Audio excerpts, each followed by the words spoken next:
Hello, Joe. Let's take a given question. The question says vectors a I cap plus b j cap plus k cap and 2 I cap minus 3 j cap plus 4 k cap are perpendicular to each other when a 3a plus 2b equal to 7. Then the ratio of a to b is x by 2. The value of x is dash. So for this question, जो key concept यहाँ पे we can use is the concept of dot product of two vectors. Dot product of two vectors. अगर दो vector perpendicular हैं आपस में तो हम बोल सकते हैं लेट्स सपोज दो वेक्टर परपेंडिकुलर है ए बार और बी बार, तो ए बार डॉट बी बार इनका डॉट प्रोडक्ट जीरो होगा. So that is an important condition we need to keep in mind. ठीक है, तो यहाँ पे जो वैल्यू गिवन है, हमें दो वेक्टर्स गिवन है. एक है a i cap plus b j cap plus k cap.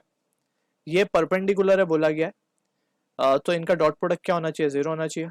To i cap minus 3 j cap plus 4 k cap has to be equal to zero, right. तो यहाँ पे अगर हम देखें तो वी नो के आई डॉट आई, ये जो वैल्यू होती है आई डॉट आई या जे डॉट जे या के डॉट के, ये 1 होती है बेसिकली. तो हम इनको मल्टीप्लाई जब करेंगे तो it will be 2a minus 3b plus 4 and that will be equals to zero. तो ये हो जाएगा 2a minus 3b will be equals to minus 4. यहाँ पे मेंशन कर देते हैं कि since i cap dot i cap equal to j cap dot j cap equal to k cap dot k cap has to be equal to 1. For rest of the other combination it will B zero, right. अब हमें बोला गया ये equation हमारा 1 हो गया. Also it is been given when 3a plus 2b is 7, यानी कि 3a प्लस 2b जब 7 होंगे तो ये कंडीशन सेटिस्फाई हो रही होगी. तो this is the two equation we have. अगर इनको हम सॉल्व कर लें तो we can calculate the value of a and b. So for that we can say from 1 and 2, अगर हम सिंपली इसको क्या कर दें,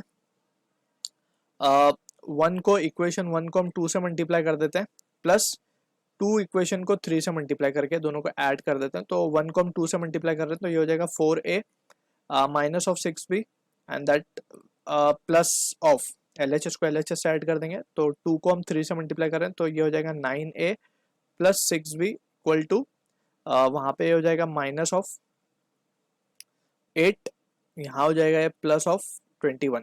ठीक है, तो यहाँ से हम देख सकते हैं कि ये कैंसल आउट हो जाएंगे. तो it will be 13a equal to ये आ रहा है हमारे पास 13, राइट. सो a की वैल्यू आ गई 1. क्लियर है, a की वैल्यू आ गई 1. तो हमें पूछा गया था ratio of a to b is x by 2. तो we can say therefore b भी हम निकाल सकते हैं सिंपली. तो b की वैल्यू क्या हो जाएगी?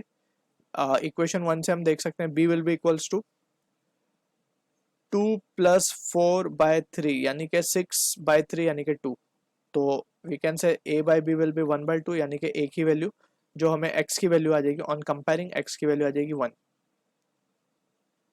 On comparing with x by 2 x आ जाएगा 1. So this is the answer for the question. I hope you understood the solution. All the best.